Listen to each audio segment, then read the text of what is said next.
Bem-vindos ao F5, o programa que deseja atualizar conceitos impostos na sua cabeça sobre transtornos psicológicos. Você sabia que para uma pessoa ser considerada saudável, é preciso ir além do bem-estar físico? Mas parece que a sociedade ainda não entendeu isso muito bem. Em 2013, cerca de 700 milhões de pessoas no mundo foram atingidas por transtornos mentais, representando 13% de um total de enfermidades. A Organização Mundial da Saúde afirma que saúde é um estado de completo bem-estar físico, mental e social, e não apenas a mera ausência de doenças ou enfermidades. Sendo assim, concluímos que a saúde mental é parte importante para garantir a qualidade de vida de qualquer indivíduo. A ansiedade é uma das doenças que ocupa o topo da lista de transtornos mentais e, em 2015, atingiu cerca de 260 milhões de indivíduos no mundo. O Brasil é o país com maior taxa de pessoas com transtornos de ansiedade, contando com média de 18,7 milhões de ansiosos, o que quer dizer que quase 1 em cada 10 brasileiros enfrentam problemas neste campo. Mas afinal, quando um sentimento tão comum como a ansiedade se torna uma doença? Quando é preciso recorrer a um tratamento? Como ele funciona? Tem cura? É mesmo tudo isso ou só mais uma frescura, como tantos dizem? Nesta edição do F5, você vai entender mais sobre a ansiedade e as diferentes formas que ela atinge tantos brasileiros.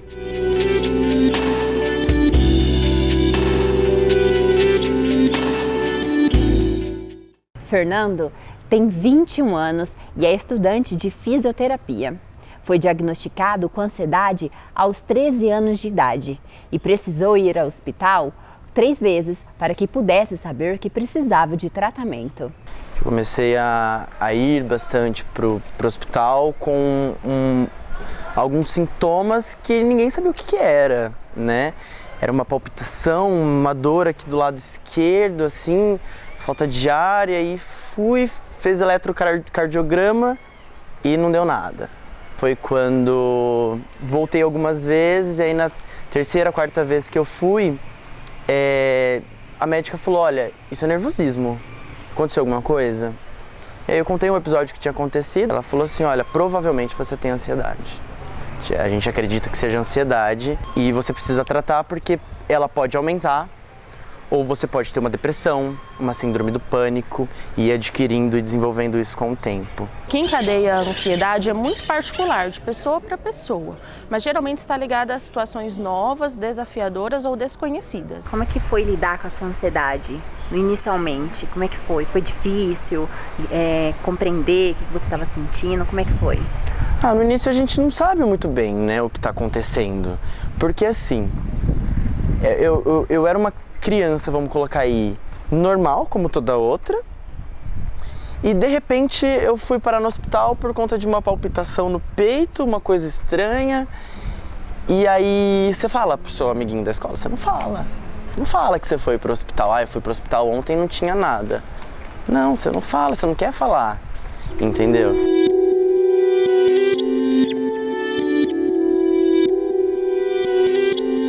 Os meus pais, eles, no início, eles falavam que era bobagem, que era por ócio, que era porque você não faz nada. E meus pais só conseguiram enxergar mesmo que era algo preocupante na 6ª vez que eu fui parar no hospital.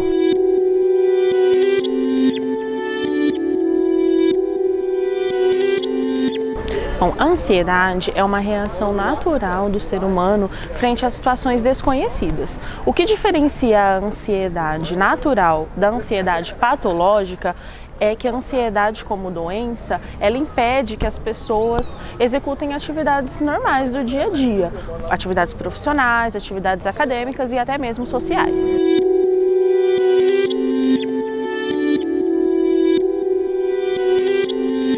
Com relação aos sintomas fisiológicos, quem sofre de ansiedade relata ter bastante taquicardia, insônia, suor excessivo, boca seca, entre outros sintomas. A gente vai mostrar a história da Bruna, que tem 21 anos e lida com ansiedade há 10. A doença fez com que a Bruna desenvolvesse bulimia e anorexia, 2 dos transtornos alimentares relacionados à ansiedade. Hoje eu entendo, na época eu não entendia. que eu tinha ansiedade. Eu tinha uma ansiedade assim absurda, porque tudo que acontecia, exemplo, se eu brigasse com meu pai e com a minha mãe, eu comia e vomitava. Se alguém olhasse para mim e fizesse qualquer crítica, eu vomitava. Se eu olhasse para mim mesma, olhasse para o meu corpo e me comparasse com outra pessoa, eu vomitava. Então a forma de você liberar essa ansiedade, essa insegurança comigo mesmo, que foi colocada na minha vida quando eu tinha 11 anos, era comendo e vomitando. Sobre os transtornos alimentares, como a bulimia, ela pode desencadear a ansiedade ou a ansiedade pode desencadear a bulimia? Então, é assim, os transtornos alimentares, eles sempre vêm acompanhados de uma certa ansiedade, né? Então, a ansiedade que a pessoa tem sobre algo vai desencadeando alguma outra coisa, né? Vamos supor, ela é ansiosa para emagrecer, né? E aquela ansiedade dela leva ela ao extremo de querer emagrecer muito. Então, se ela deixa essa ansiedade, e aí vai virando uma fissura, ela fica uma neurose, né, em cima daquilo, aí ela vai querendo cada vez estar mais magra, cada vez estar mais... Então, sempre, na maioria dos casos, a ansiedade vem primeiro, porque a bulimia é um transtorno emocional, né? Tem mais a ver com um transtorno emocional, mas vem desencadeado de uma certa ansiedade.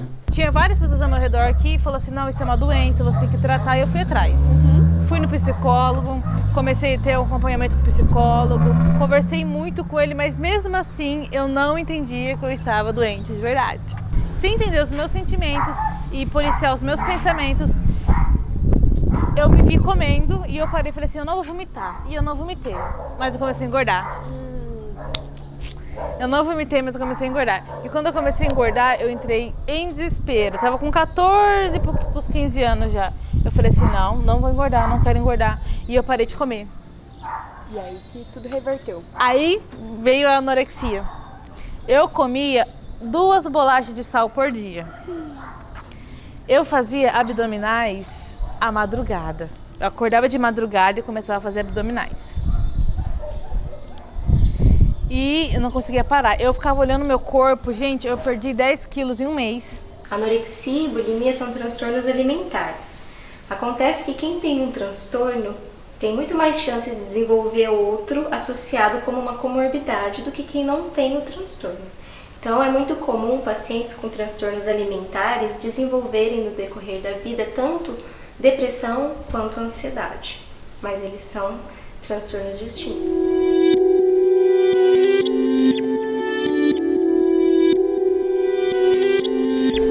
São o transtorno de ansiedade generalizado, que é aquela ansiedade que fica o dia inteiro atrapalhando a vida da pessoa. Então, ela não tem picos. O dia todo a pessoa se torna ansiosa. Tem momentos, é claro que ela fica um pouco mais ansiosa quando exposta a situações de mais risco. A gente tem também o transtorno de pânico, né, que muitas pessoas se intitulam com ele, mas não têm os critérios.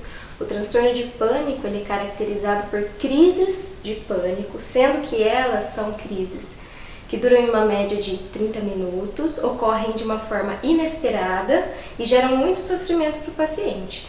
Nessas crises o paciente sente muito medo, desespero, uma sensação de morte, dor no peito, o coração acelera, tremores, sudorese, pode ter desmaios, né, formigamento nos membros. Existe também a fobia social, que é um dos mais comuns, né, que é a ansiedade desencadeada quando a pessoa é exposta a uma situação social.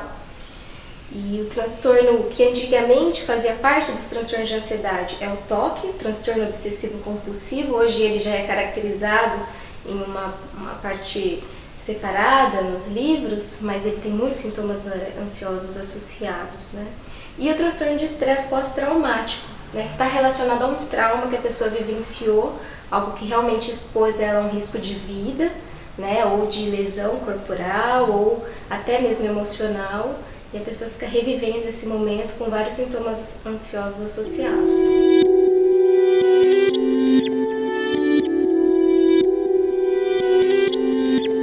Hoje eu fumo bastante.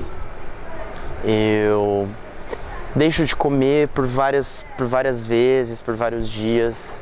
Não dias seguidos, mas alguns dias eu não consigo comer, parece que me enoja. Então, assim, são comportamentos obsessivos esses. E as crises que eu já tive, comportamentos generalizados. A gente vai conhecer a história do Ricardo Martins, que tem 21 anos e é formado em engenharia civil.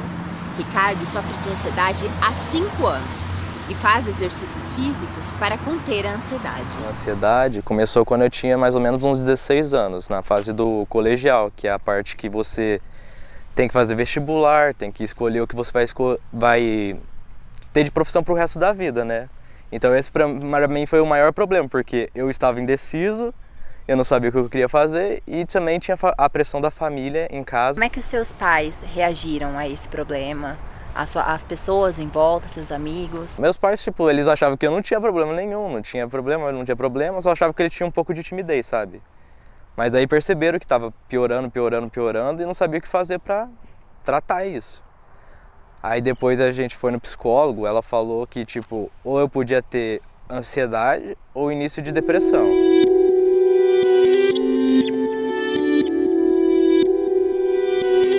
Percebia que, tipo assim, quando eu não fazia esporte nenhum, eu sempre ficava pior, né?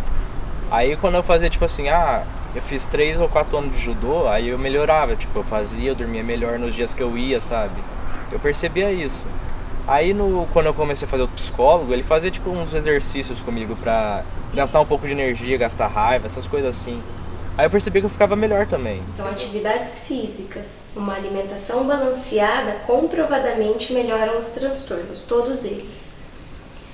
Diminuir o estresse do dia a dia, quando possível, né? Às vezes precisa se diminuir carga de trabalho, ou se organizar melhor no trabalho para conseguir conviver com aquele ambiente.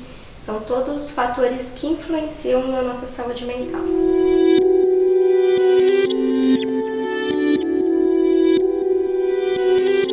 Você contando toda essa história, a gente vê que a fé foi parte essencial dela, né? Foi. Que foi um lugar que foi um porto seguro, foi um lugar que você se sentiu segura em meio a esse turbilhão de coisas.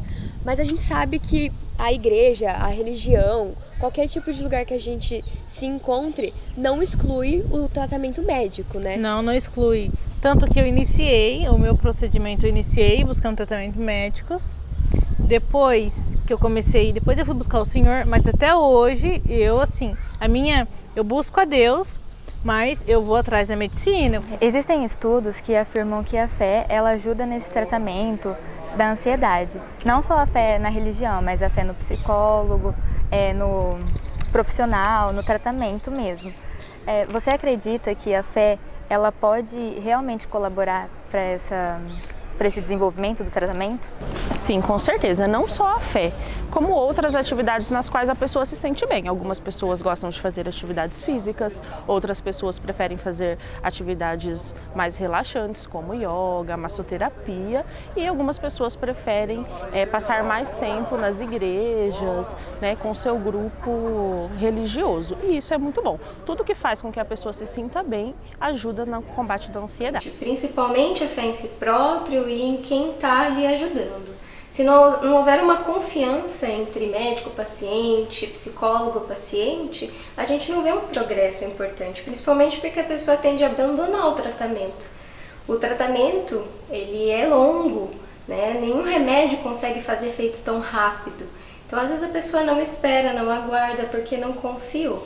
E a fé em si próprio de que vai conseguir, que deve perseverar, isso é importante. A religião auxilia muito, né? Claro que a gente tem que buscar um equilíbrio em nossa vida, nunca nada muito extremo.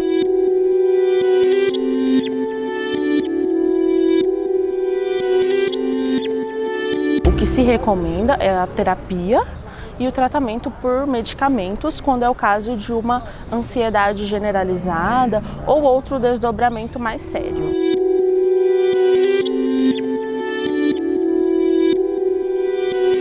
O importante é saber até que ponto você consegue conviver com esses sintomas sem isso prejudicar muito a sua vida antes de você buscar realmente um profissional.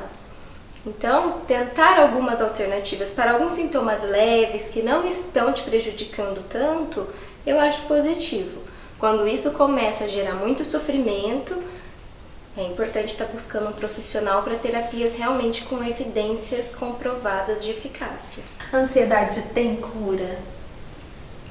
Depende. Isso depende de qual transtorno que a gente está falando. A maioria deles Não tem cura, mas tem um controle. Alguns vão melhorar com o tratamento, podem até desaparecer por um tempo, mas nada impede que eles possam voltar, mesmo fazendo o tratamento. Assim, você aprende a lidar com a ansiedade, você aprende a diminuir o seu nível de ansiedade para que ela não se torne patológica. O que a gente faz com o tratamento? A gente reduz esse nível de ansiedade para um nível aceitável, né? Normal. A ansiedade ocorre por motivos e de formas diferentes em cada um. Não se esqueça que o sentimento que é considerado comum passa a ser uma doença em determinado ponto e precisa de tratamento. Por isso, se você se identificou com um dos nossos personagens do programa de hoje, não hesite em procurar ajuda. Cuidar da saúde mental é muito importante.